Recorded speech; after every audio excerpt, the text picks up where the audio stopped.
जय हिंद दोस्तों। बिहार डीएलएड प्रवेश परीक्षा 2024 के लिए आज आपका जीके जीएस क्लास में प्रैक्टिस सेट नंबर तीसरा चलेगा। इससे पहले साथियों हमने टोटल 2 प्रैक्टिस सेट को कवर किया है और इसके लिए एक अलग से प्लेलिस्ट भी बना हुआ है। आप लोग चैनल के प्लेलिस्ट में जाकर इन वीडियो को देख सकते हैं। तो साथियों आज प्रैक्टिस सेट 3 में हम लोग जीके जीएस से टोटल 35 सिलेक्टेड क्वेश्चंस को कवर करने वाले हैं, जो कि आपके एग्ज़ाम के लिए काफ़ी ज़्यादा इम्पोर्टेंट रहेगा। तो साथियों आप सभी पूरा वीडियो को ध्यानपूर्वक देखिए। तो चलिए इसी के साथ आज के इस क्लास को स्टार्ट करते हैं। तो फटाफट से आप सभी सेशन को एक बार लाइक करके और सेशन को अपने सभी मित्रों के साथ शेयर कर दीजिए। तो देखिए आज का पहला क्वेश्चन है, निम्नलिखित में से कौन सा जंतु उभयचर श्रेणी के अंतर्गत आता है? टॉड, कबूतर या फिर सी बिल्ली। बिल्कुल आपको सोच समझकर आंसर करना है और साथियों प्रत्येक स्टूडेंट को नीचे लाइव चैट में अपना अपना आंसर देना है, जिससे आप सभी का प्रॉपर तरीके से रिवीजन भी हो सके। चलिए क्वेश्चन नंबर 1 के लिए आंसर बताइए। बहुत ही शानदार लेवल का क्वेश्चन है। तो देखिए यहाँ पर सबसे पहले आपको समझना होगा उभयचर क्या है। तो देखिए जो जीव जल के अंदर और जल के बाहर दोनों जगह पर रह सकता है वो आपका आता है उभयचर श्रेणी के अंतर्गत में। जैसे कि मेंढक की बात करें तो आपने देखा होगा मेंढक जो है जल के अंदर भी रहता है और ये ज़मीन पर भी रह सकता है। तो मेंढक क्या हो गया आपका उभयचर श्रेणी का प्राणी, यानी उभयचर श्रेणी का आपका जंतु हो गया मेंढक। तो यहाँ पर टॉड, कबूतर और बिल्ली, तो कबूतर तो होगा नहीं, ना तो बिल्ली होगा। यहाँ पर जो आपका आंसर होगा टॉड, ये क्या है? तो टोड जंतु जो है उभयचर श्रेणी के अंतर्गत में आता है। आगे देखिए, एक पिंड का भार बढ़ेगा यदि इसे ले जाया जाए। चलिए क्वेश्चन नंबर 2 के लिए आप सभी आंसर बताइए और ये क्वेश्चन आपके एग्जाम के लिए सबसे ज़्यादा इम्पोर्टेंट रहेगा। तो एक पिंड का भार बढ़ेगा यदि इसे ले जाया जाए, तो यहाँ पर इसका आंसर हो जाएगा भूमध्य रेखा से ध्रुव पर। अब ऐसा क्यों होगा? देखिए किसी भी पिंड का भार अगर आपसे पूछे सबसे अधिक कहाँ पर होगा, तो याद रखिएगा ध्रुव पर। सबसे अधिक कहाँ पर होता है? ध्रुव पर। इसको इंग्लिश में कहते हैं पोल। और सबसे कम कहाँ पर होता है? तो भूमध्य रेखा पर। भूमध्य रेखा पर किसी भी पिंड का भार जो है सबसे कम होता है और सबसे अधिक होता है ध्रुव पर। तो यहाँ पे पूछा गया है एक पिंड का भार बढ़ेगा यदि इसे ले जाया जाए, यानी भूमध्य रेखा से ध्रुव की ओर ले जाएंगे तो क्या होगा? पिंड का भार बढ़ेगा। तो इस प्रकार यहाँ पर डी ऑप्शन आपका यहाँ पर सही जवाब है। अगर आपसे पूछे किसी भी पिंड का भार शून्य कहाँ पर होगा, तो पृथ्वी के सेंटर पर, यानी कि पृथ्वी के केंद्र पर किसी भी पिंड का भार क्या होगा? वो शून्य होगा। और पृथ्वी की सतह से अगर ऊपर जाएंगे या फिर नीचे आएंगे तो पिंड का भार क्या होगा? तो याद रखिएगा ये घटता है। तो इन सारे फैक्टों को ध्यान रखिएगा, एग्जाम में पूछा जाता है। विटामिन सी की कमी से कौन सा रोग होता है?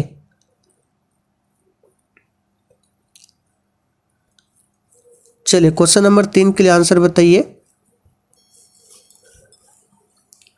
तो देखिए साथियों विटामिन सी की कमी से जो होता है यह है स्कर्वी रोग। और विटामिन सी का रासायनिक नाम क्या होता है? एस्कॉर्बिक अम्ल। यहाँ पर बी ऑप्शन आपका सही जवाब है। वेरी ये विटामिन B1 की कमी से होने वाला रोग है। कड़वाहट के लिए मानव जीभ का संवेदनशील क्षेत्र कौन सा है? बिल्कुल एग्जाम में छपने वाला क्वेश्चन है, आंसर बताइए। कड़वाहट के लिए मानव जीभ का संवेदनशील क्षेत्र कौन सा है? सी राइट आंसर है, पीछे का भाग। कड़वाहट के लिए मानव जीभ का पीछे का भाग जो होता है संवेदनशील क्षेत्र है। यहाँ पर सी ऑप्शन सही है। खुली श्रृंखला यौगिक का उदाहरण क्या है? यहाँ पे यौगिक होगा। एक भी क्वेश्चन को स्किप नहीं करना है। और साथियों आप लोग डेली क्लास को अटेंड कीजिए। क्लास का टाइमिंग है दोपहर 3 बजे से। और इसका जो PDF है वो आपको टेलीग्राम पर मिल जाएगा बिल्कुल फ्री में। टेलीग्राम का लिंक इसी वीडियो के नीचे डिस्क्रिप्शन बॉक्स में दिया गया है। तो साथियों यहाँ पर इस क्वेश्चन का आंसर क्या हो जाएगा, खुली श्रृंखला यौगिक का उदाहरण क्या है, याद रखिएगा एथेन। यहाँ पर सी ऑप्शन आपका सही जवाब है एथेन। बेंजीन का फॉर्मूला कभी कभी पूछा जाता है C6H6, ये क्या है, बेंजीन का फॉर्मूला है। निम्न में से किस में एल्यूमिनियम नहीं होता है। चलिए क्वेश्चन नंबर 6 के लिए आंसर बताइए, निम्न में से किस में एल्यूमिनियम नहीं होता है। तो साथियों इसका सही जवाब है जर्मन सिल्वर, इसमें एल्यूमिनियम नहीं होता है। जर्मन सिल्वर जो है कॉपर, जिंक और निकेल के मिश्रण से बनता है, इसलिए इसमें क्या एल्यूमिनियम नहीं होता है। यहाँ पर सी ऑप्शन आपका सही जवाब है। एग्जाम में पूछा जाता है पीतल ये किसका मिश्र धातु है, तो याद रखिएगा कॉपर और जिंक के मिश्रण से बनता है पीतल। और इसके लिए एक ट्रिक है, आपको ध्यान रखना है पिताजी। जैसे ही पीतल पूछे आपको याद रखना है पिताजी। पी से पीतल हो गया, ता से तांबा, ज से जस्ता, यानी तांबा और जस्ता के मिश्रण से क्या बनता है, पीतल बनता है। गेटवे ऑफ इंडिया किसने बनवाया था। और देखिए इस प्रैक्टिस सेट में आपके जितने भी क्वेश्चन सही होते हैं आप लोग साइड में कॉपी लेके बैठिए और लिखते चलिए। फिर सेशन के लास्ट में आपको कमेंट करके बताना है बिल्कुल ईमानदारी पूर्वक। तो यहाँ पर इस क्वेश्चन का आंसर क्या होगा बताइए, गेटवे ऑफ इंडिया को किसने बनवाया था। तो यहाँ पर इसका सही जवाब है ब्रिटिश सरकार के द्वारा बनवाया गया था। यहाँ पर सी ऑप्शन आपका सही जवाब है। गेटवे ऑफ इंडिया का वास्तुकार कौन था, जॉर्ज विटेट। यहाँ पे नाम लिख देते हैं, जॉर्ज विटेट कौन था, गेटवे ऑफ इंडिया का वास्तुकार। बांदीपुर वन्यजीव अभयारण्य किस राज्य में स्थित है। इस क्वेश्चन पर आप सभी स्टार मार्क कर लीजिए। और देखिए आपके एग्जाम में एक क्वेश्चन वन्यजीव अभयारण्य से जरूर पूछा जाएगा, तो जितने भी भारत में प्रमुख वन्यजीव अभयारण्य हैं सभी को कवर कर लीजिए। और अगर आप लोग कमेंट करके बताएंगे तो इसके लिए एक स्पेशल वीडियो भी बना दिया जाएगा वन्यजीव अभयारण्य से। तो बांदीपुर वन्यजीव अभयारण्य जो है याद रखिएगा ये कहाँ पर है, तो इसका सही जवाब है कर्नाटक में है बांदीपुर वन्यजीव अभयारण्य। गिर राष्ट्रीय अभयारण्य पूछा जाता है ये कहाँ पर है, ये गुजरात में स्थित है। पेरियार अभयारण्य पूछे, पेरियार अभयारण्य ये कहाँ पर है, केरल में स्थित है। नियंत्रक व महालेखा परीक्षक अपना प्रतिवेदन किसे देता है।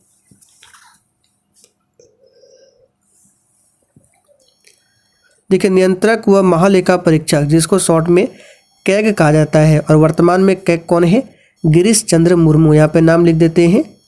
वर्तमान में भारत के नियंत्रक एवं महालेखा परीक्षक कौन है, गिरीश चंद्र मुर्मू। तो यहाँ पर क्वेश्चन नंबर 9 के लिए आंसर क्या हो जाएगा, नियंत्रक व महालेखा परीक्षक अपना प्रतिवेदन जो है अनुच्छेद 151 के अनुसार, किस आर्टिकल के अनुसार, आर्टिकल 151 के आधार पर राष्ट्रपति को देता है। और नियंत्रक एवं महालेखा परीक्षक की रिपोर्ट की समीक्षा जो है संसद की लोक लेखा समिति करती है, इसे भी ध्यान रखिएगा। भारत निर्माण कार्यक्रम कब प्रारंभ किया गया था।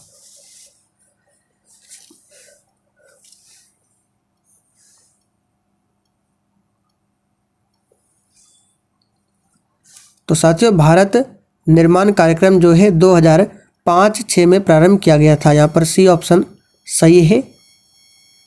बांग्लादेश का राष्ट्रगान जो कि अमार सुनार बांग्ला है, इसके रचयिता कौन है।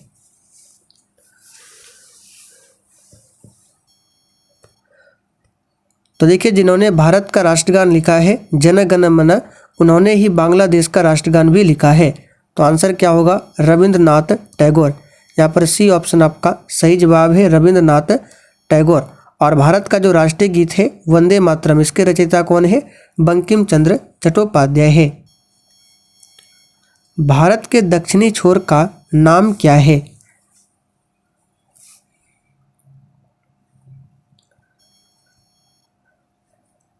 देखिए मुख्य भूमि का दक्षिणी छोर पूछे तो जैसे ये मुख्य भूमि हो गया नीचे साइड, तो यहाँ पे क्या है कन्याकुमारी, लेकिन ये आपसे नहीं पूछा जा रहा है भारत के दक्षिणी छोर का नाम। तो यहाँ पे क्या है हमारा अंडमान निकोबार है, तो यहाँ पे है दक्षिणी छोर और अंडमान निकोबार में यहाँ पे हो जाएगा आंसर आपका ऑप्शन सी, निकोबार द्वीप में स्थित इंदिरा पॉइंट, ये क्या है भारत का दक्षिणी छोर का नाम है। यहाँ पर सी ऑप्शन आपका सही जवाब है, इंदिरा पॉइंट। चलिए आगे बढ़ते हैं। और भारत का उत्तरी बिंदु पूछे तो इंदिरा कॉल हो जाएगा, इंदिरा कॉल भारत का उत्तरी बिंदु है। भारत की सबसे पुरानी तेल रिफाइनरी कौन सी है?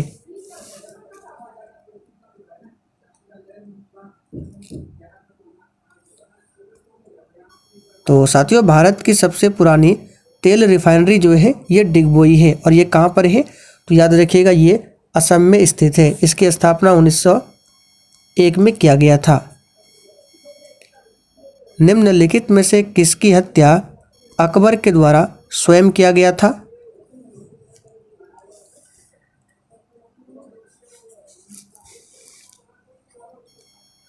तो देखिए साथियों अधम खां यहाँ पर इसका आंसर हो जाएगा। अधम खां की हत्या स्वयं अकबर के द्वारा 1562 में किया गया था, इसे ध्यान रखिएगा। राशि में कुल संख्या क्या है? चलिए 15 के लिए आंसर बताइए। वही राशि मेष वृषभ मिथुन कर्क जो होता है, कन्या तुला, तो टोटल राशियों की संख्या जो है याद रखिएगा 12 है। कभी कभी इस तरह के क्वेश्चन भी एग्जाम में पूछे जाते हैं।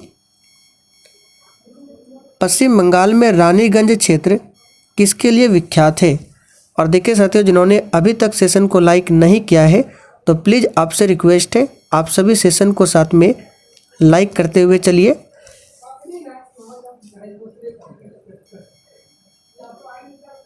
तो साथियों पश्चिम बंगाल में रानीगंज क्षेत्र जो है कोयला के लिए विख्यात है। किसके लिए? कोयला के लिए। भारत में प्रथम आम सामान्य चुनाव आयोजित हुए थे। एक भी प्रश्न फालतू नहीं है, ये सभी क्वेश्चन बिल्कुल एग्जाम में छपने वाला क्वेश्चन है। तो भारत का प्रथम आम चुनाव जो है 1951-52 में संपन्न हुआ था। यहाँ पर सी ऑप्शन आपका सही जवाब है। प्राचीनतम भारतीय विश्वविद्यालय के अवशेष किसमें मिले हैं, यानी कहाँ पर मिले हैं? चलिए इस पर भी स्टार मार्क कर लीजिए, एग्जाम के लिए इंपॉर्टेंट क्वेश्चन है। तो साथियों प्राचीनतम भारतीय विश्वविद्यालय के अवशेष जो है ये कहाँ पर मिले हैं तो याद रखिएगा तक्षशिला में। बी ऑप्शन आपका सही जवाब है। तक्षशिला वर्तमान में कहाँ पर है? पाकिस्तान में स्थित है। नालंदा विश्वविद्यालय की स्थापना किसने किया था पूछा जाता है, तो याद रखिए गुप्त शासक कुमारगुप्त प्रथम ने करवाया था। और विक्रमशिला पूछे तो आप लोग कमेंट करके बताइए विक्रमशिला विश्वविद्यालय की स्थापना किसने किया था? नेपाल में गंडक नदी को किस नाम से पुकारा जाता है? चलिए क्वेश्चन नंबर 19 के लिए आंसर बताइए। और देखिए साथियों आप लोग सेशन को शेयर नहीं करते हैं। देखिए अगर आपको सेशन थोड़ा बहुत भी पसंद आता है तो प्लीज़ आपसे रिक्वेस्ट है आप लोग सेशन को शेयर जरूर किया करें। तो साथियों नेपाल में गंडक नदी को किस नाम से पुकारा जाता है? तो याद रखिएगा इसका सही जवाब क्या होगा? ऑप्शन सी नारायणी नदी के रूप में। किस संविधान संशोधन द्वारा मंत्री परिषद की आकार को निर्धारित किया गया था?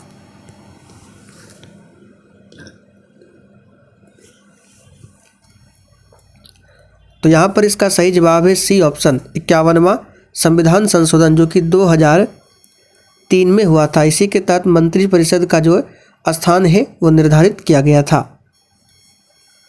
निम्नलिखित में से कौन सा एक जीवाणु जनित रोग है? चलिए आंसर बताइए फटाफट से 21 के लिए। निम्नलिखित में से कौन सा जीवाणु जनित रोग है? तो यहाँ पर क्वेश्चन नंबर 21 के लिए आंसर क्या होगा? जीवाणु जनित रोग कौन सा है? तो इसका सही जवाब है ऑप्शन डी। यहाँ पे देखिए डिप्थीरिया दिया हुआ है, ये क्या है? जीवाणु जनित रोग है, याद रखिएगा डिप्थीरिया। दंत क्षय का कारण क्या है? और ये ध्यान रखना है, छोटी चेचक हो गया और खसरा, छोटी चेचक खसरा ये क्या है, विषाणु जनित रोग है। कंठमाला भी विषाणु जनित रोग है। चलिए 22 के लिए आंसर बताइए। तो दंत क्षय का अर्थ क्या होता है, दांतों का सड़ना। यहाँ पर सी ऑप्शन सही है। BHC का पूरा नाम क्या है?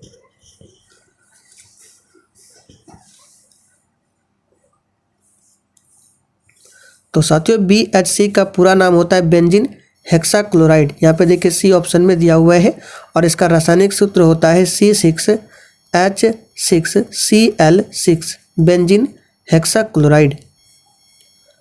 लेड स्टोरेज बैटरी में किस अम्ल का प्रयोग होता है? ये तो काफ़ी आसान क्वेश्चन, आप सभी जानते हैं, सल्फ्यूरिक एसिड का इस्तेमाल होता है। कीड़े सांस लेते हैं। चलिए आंसर बताइए 25 के लिए। कीड़े जो है किससे सांस लेते हैं? तो याद रखिएगा, कीड़े जो है ट्रैकिया से सांस लेते हैं। और यहाँ पे देखिए ऑप्शन जो यहाँ पे केचुआ, केचुआ ध्यान रखना पूछा जाता है। केचुआ किसके माध्यम से सांस लेते हैं? तो याद रखिएगा, केचुआ जो है वो त्वचा द्वारा सांस लेता है। निम्नलिखित में से किसकी कोशिका में कोई एंजाइम नहीं होता है?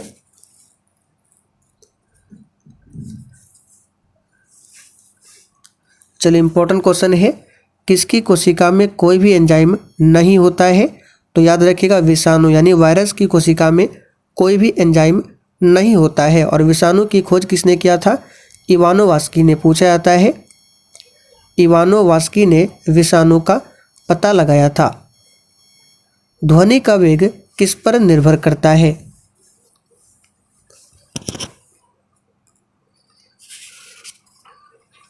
चलिए आंसर बताइए, ध्वनि का वेग किस पर निर्भर करता है? तो यहाँ पर जो भी बच्चे ऑप्शन सी बता रहे हैं उनका बिल्कुल सही जवाब है, तरंग दैर्ध्य पर निर्भर करता है। और ध्वनि की बात करें, ये एक प्रकार का अनुदैर्ध्य तरंग है। किस प्रकार का तरंग है? तो अनुदैर्ध्य तरंग का उदाहरण है। ध्वनि सबसे अधिक ठोस माध्यम में चलता है, उसके बाद द्रव में और सबसे लास्ट में गैस में। ध्वनि कभी भी निर्वात में गमन नहीं करती है। निम्नलिखित में से कौन से जीवधारी के वर्गीकरण की मूल इकाई है? यानी कि इन चारों ऑप्शन में से कौन सा जीवधारी का वर्गीकरण की मूल इकाई है? तो ये है जाति। याद रखिएगा, जाति जो है जीवधारियों के वर्गीकरण की मूल इकाई है। यहाँ पर सी ऑप्शन आपका सही जवाब है। कार्बनिक यौगिक का मुख्य स्रोत क्या है?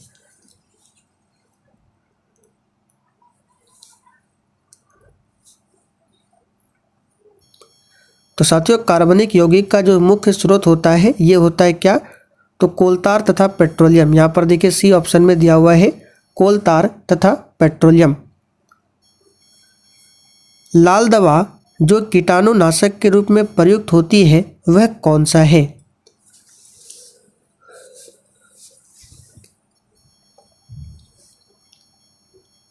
तो साथियों लाल दवा जो कीटाणुनाशक के रूप में प्रयुक्त होती है वह है पोटेशियम परमैंगनेट। देखिए सी ऑप्शन में दिया हुआ है और इसका सूत्र क्या होता है?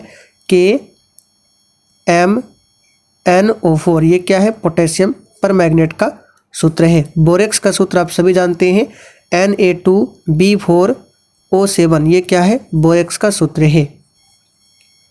कौन सा विटामिन हमारे आँखों और त्वचा को स्वस्थ रखता है?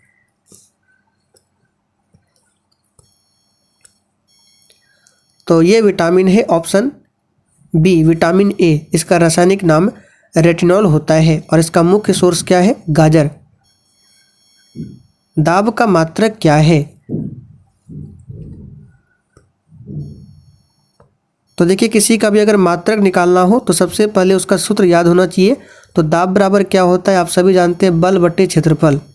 बल बटे क्षेत्रफल। अब बल का मात्रक क्या होता है? आप सभी जानते हैं, न्यूटन होता है। और क्षेत्रफल का क्या होता है? Metre square. तो हम इस तरह से लिख सकते हैं, न्यूटन प्रति मीटर स्क्वायर या फिर वर्ग मीटर। तो यहाँ पर देख सकते हैं दिया हुआ है न्यूटन प्रति वर्ग मीटर किसमें है, तो 32 का जो आंसर हो जाएगा डी हो जाएगा, कोई नहीं, क्योंकि देखिए एक भी ऑप्शन में न्यूटन प्रति वर्ग मीटर नहीं दिया हुआ, यानी न्यूटन प्रति वर्ग मीटर ये क्या होता है, दाब का मात्रक होता है, और दाब क्या है, एक अदिश राशि का उदाहरण है। निम्नलिखित में से किस हार्मोन में आयोडीन मिली होती है, तो साथियों इसका आंसर है थायरोक्सिन हार्मोन। ठगी प्रथा का उन्मूलन किसके नेतृत्व में हुआ था, चलिए आंसर बताइए फटाफट से 34 के लिए। ठगी प्रथा का उन्मूलन जो है किसके नेतृत्व में हुआ था, तो यहाँ पर इस क्वेश्चन का आंसर क्या हो जाएगा, ऑप्शन बी, कर्नल स्लीमैन। ध्यान रखिएगा, ठगी प्रथा का अंत कर्नल स्लीमैन के द्वारा किया गया था। यहाँ पर बी ऑप्शन आपका सही जवाब है। चलिए आगे बढ़ते हैं। कौन सा अनुच्छेद राष्ट्रपति शासन लगाने हेतु निर्दिष्ट करता है, यानी कौन सा आर्टिकल है जो राज्य में राष्ट्रपति शासन लगाने हेतु निर्दिष्ट करता है,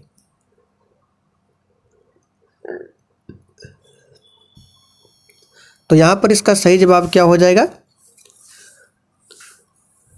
तो इस क्वेश्चन का यहाँ पर आंसर बताइए फटाफट से। कौन सा आर्टिकल है जो राज्य में राष्ट्रपति शासन लगाने हेतु निर्दिष्ट करता है, तो ये हो जाएगा 356। 352 में राष्ट्रीय आपात है, 356 में राष्ट्रपति शासन है, 360 में क्या है, वित्तीय आपात है। और यहाँ पे देखिए बता देते हैं, ये ठगी प्रथा है और एक होता है सती प्रथा।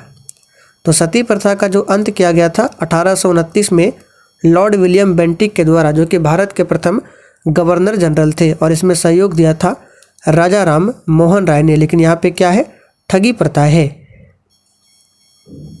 तो चलिए साथियों आज के लिए इतना ही। अब आप लोग कमेंट करके बता दीजिए आपने आज के इस 35 क्वेश्चन में कितने क्वेश्चन सही किए हैं।